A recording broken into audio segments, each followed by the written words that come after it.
Hello guys, I'm Mariano, the Trading Parrot. In tonight's video, we're gonna look at a continuation of what we've been discussing in the morning. We'll cover how we are progressing with the inverse head and shoulders on the 4-hour time frame. In my opinion, we are doing great progress towards the bull case on the daily as well. I'll give you an update on that, including the volume profile analysis. I'll give you an update on the Big Well Explorer, which this morning was looking pretty good as well. And as usual, we're gonna look at the bid and ask liquidity, levels of liquidation, the order book, and all of that. Guys, if you like this type of content, make sure that you're subscribed to the Coin Bureau trading channel. In the channel, I publish 3 videos per week, Tuesday, Thursday, and Sundays. So make sure that you don't miss those. But if you are a hardcore Bitcoin or altcoin trader, make sure that you're also subscribed to the Trading Parrot channel. This video tonight is gonna be very short and just a quick catch up on what we are looking into the performance and progress of our setup on the 4-hour. If you want to fully understand what we are talking about, make sure that you don't miss that video. Also, at the end of that video, I cover a very interesting theory that says that we only have left 75 days of the RSI monthly being above 70, and the implications of that are shocking. Whether it's just for the fun or you want to take it as a forecast, that's up to you, but I have to admit that the linear regression is giving a very shocking news. In the video in the afternoon, I also cover Theta, Bonk, WIF, and Tau, different altcoins. Make sure you don't miss that either. Alright, let's go into the content, and you can see that for the second consecutive time, we hit 101k and we end up closing there. And indeed, today's candle has the chance of overcoming that, which will be something that most traders are gonna take very positively. My opinion is that today's being a green candle will be just extremely bullish. But let's assume we don't get that and we cannot mimic what we did in 2020 of just having those green candles. How much can we afford really now to step back without starting to break things and started to get paranoid that this is an actual distribution and not a bull flag that is about to explode like we did in 2020? Well, I think today we did pretty good progress. We hit the shorts at 102.5, and you can see that there is incentive to continue going higher, and if we go beyond 105k, then the incentive becomes just a wall of liquidity, very important. And that's why in the morning we were focusing on the 4-hour. What are we currently doing? What patterns are we seeing? And one thing that stand out at that point, which was in the morning, so we were before going to the neck and before seeing that rejection forming the right shoulder, we talk about 2 potential outcomes. We say either this behaves like an inverse cap and handle, with this being the handle and this being the cap, and then immediately breaking out from there, or completing the left and right shoulder and then breaking out from the neck at around 101.8. Notice that from the morning I have to readjust the neck just because of this move to 101.8 with a close there. That is a higher close than the 101.4 that we did on Friday, and it means that the neck now has some sort of slope, and the target as well has moved slightly higher, almost to 109k. In my opinion, this right shoulder, if it just reaches there and now we start bouncing towards the neck and then we see a breakout, that will be great. But how much more can we go low and still call this an inverse head and shoulders? I will say healthy will be 98.2, but if you start stretching it and putting a close below that, then the chances start diminishing exponentially, in my opinion. Can we go and hit 95.8? Sure, but it needs to be intra candle. It needs to be a pinch, something here buys it within the same 4-hour time frame, and then it recovers about 98.2 before that candle closes. So there is no body of the candle below 98.2. And if we close at 95 or somewhere in here, does that mean that we need to give up with breaking above 105k? Not necessarily, but at least we won't achieve that thanks to this pattern, because the pattern will get destroyed and we will have to find other opportunities. I think it's still doable because, as you can see, we have a line of support in here here that is holding the price all these times, including the head. So coming back down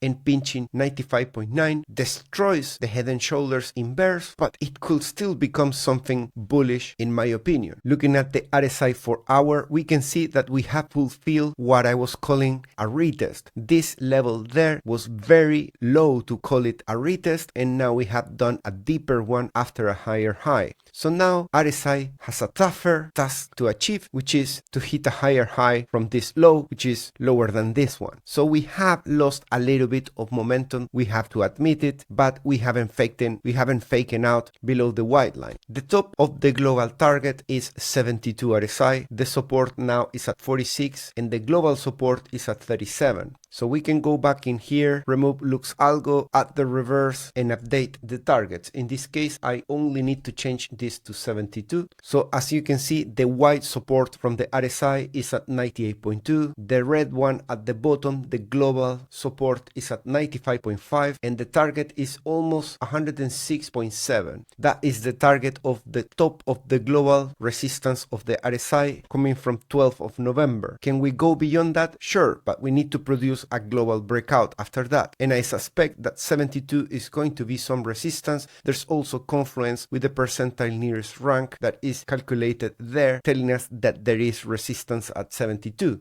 If we break that resistance, sure, then we can fulfill the full target of the inverse head and shoulders. On the daily, we are so far respecting the support of the white line, which is the one that we faken out for one day, came back inside the range, and now facing the yellow trend line, which is a resistance. So in this chart, I'm matching the colors of the different lines on the RSI against the reverse RSI in the price. Same colors, we got 30, support at 60, resistance at 64, and 86 at the top. So I just need to update this to 64, and the rest are still valid, and we can see that we are getting squashed there for a breakout with a close above 102, which makes total sense. All we need, as I said, is a green candle. We don't need necessarily a huge candle in here to prove anything, because we have already been rejected at 101.1 twice. So getting 102 still is a breakout, still is above the top of the range of the volume profile, holds the white line, holds the point of control. It pleases everybody. So what happens if we lose the white line once again? Well, that makes a huge case for having some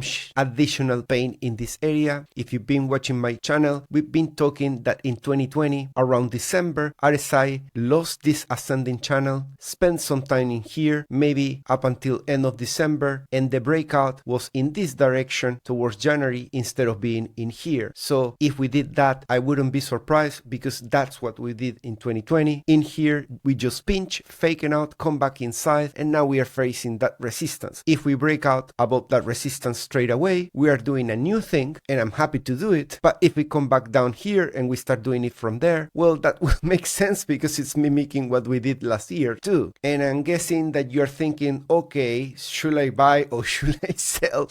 And the answer probably will come sooner if you focus on a fake out on the 4-hour, or if we start putting a new low in here, losing additional momentum, or breaking the levels that I mentioned of the 98.1, destroying the symmetric shape of the left versus right shoulder. The daily has too little to say in here because it's in the middle of a squeeze. I promised I was gonna check in the evening once again at the Big Well Explorer, because we were breaking down these values in here. If you are new to this indicator, is taking data from CryptoQuant, actually from Into the Block, large holders, inflows versus outflows, and is doing a stochastic calculation that allows me to see spikes in deposits versus withdrawals, distribution versus accumulation. And I'm loving that we are seeing the indicator breaking below the moving average and the trendline support being below the ratio of 1. All of that indicates that there is some sort of accumulation coming from large holders. That means that withdrawals are outpacing deposits at this point in time. I was scared this morning whether in the evening we're gonna get get a new reading, because on Telegram I saw some distributions, some deposits, but then later in the day I also saw 8,000 in withdrawals, so things are kind of balancing out, and I can't wait for tomorrow morning to see if whether this settles there, or in the morning if it's a red ugly thing here at the top, in which case you can watch my update tomorrow morning, or you can follow me on Telegram, Instagram, Twitter. The links are on any of the videos in the Trading Parrot channel, so I can keep you updated. By the way, here is where I share the calculations of the linear regression of how long each of the RSI above 70 lasted on each cycle, projecting it to be 90. You can see that it's not very far from following a line each of the 3 past cycles, so it's easy to project it into 90 just by using a line. And remember, RSI top of the cycle is not always the cycle top for the price. In 2021 it topped there, but the price kicked back with a dead cat bounce that reached a higher price of 69, but the RSI barely pinched 70 once more, instead of getting into 90s or 80s as typically happens in a blow of top. You can see tonight how we are punishing some longs coming back to 100k. I don't know why people open such large positions right next to the price when it's moving up. They are just chasing the price. I wouldn't do that with $1,000, and look at this, they're doing it with $3 million.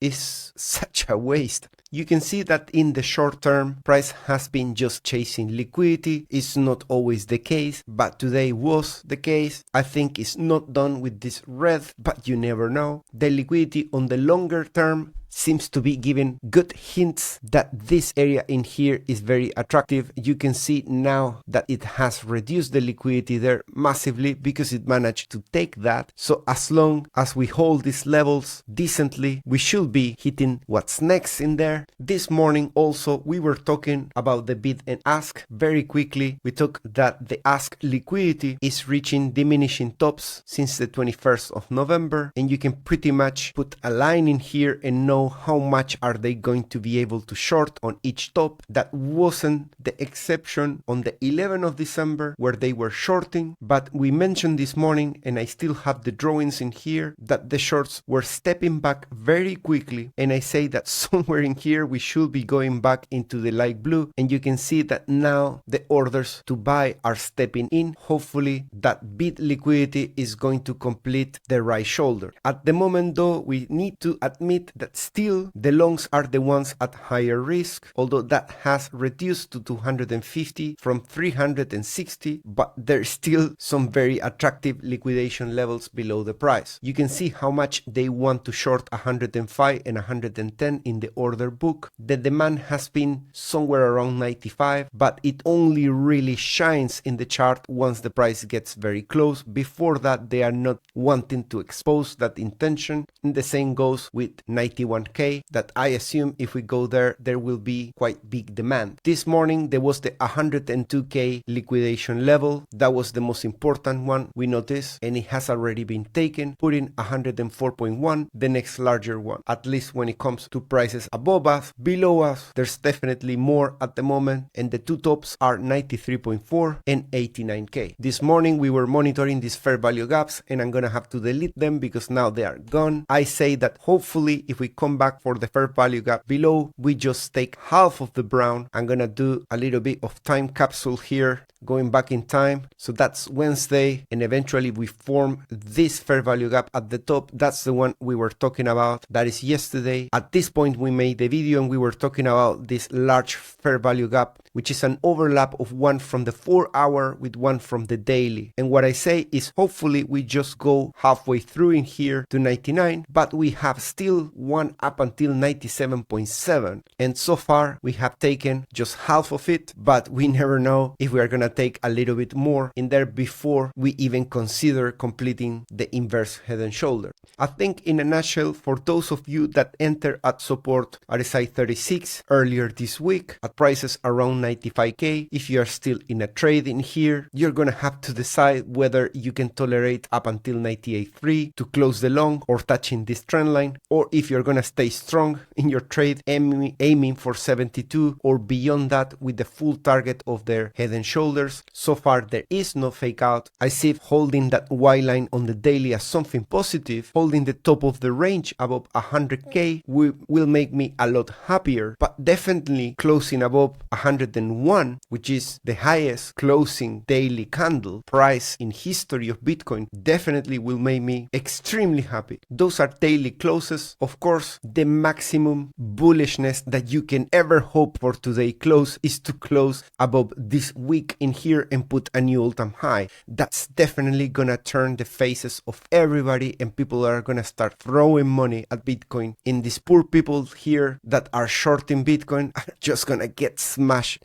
big if that happens. But one step at a time. Let's see how is the price tomorrow morning and if we have held those levels that we covered today. Guys, if you want to trade Bitcoin or altcoins, I have a selection of the best exchanges, best offers, and best support that you can find out there. I will start with Bybit and OKX because they are top-notch exchanges offering a wide range of altcoins, futures, perpetuals, trading bots, API tools, everything that you may ever need to trade and automate your trading as well. They offer very large bonuses and discounts in fees, but if you really don't want to be using any KYC, you have two options, which is great because it means that if one of them doesn't work where you live, you can give a try to the other one. So what I will do is I will open in 1 minute one account, in 1 minute the other account. Since they don't need KYC, I will check them out if they really need VPN, and if they not, then I will deposit to take advantage of the big bonus and the fees discount by using the links. I'm pretty sure that one of them, wherever you live, won't need any VPN. Thanks so much for watching, and I'll see you tomorrow with the next update in the morning. Bye bye.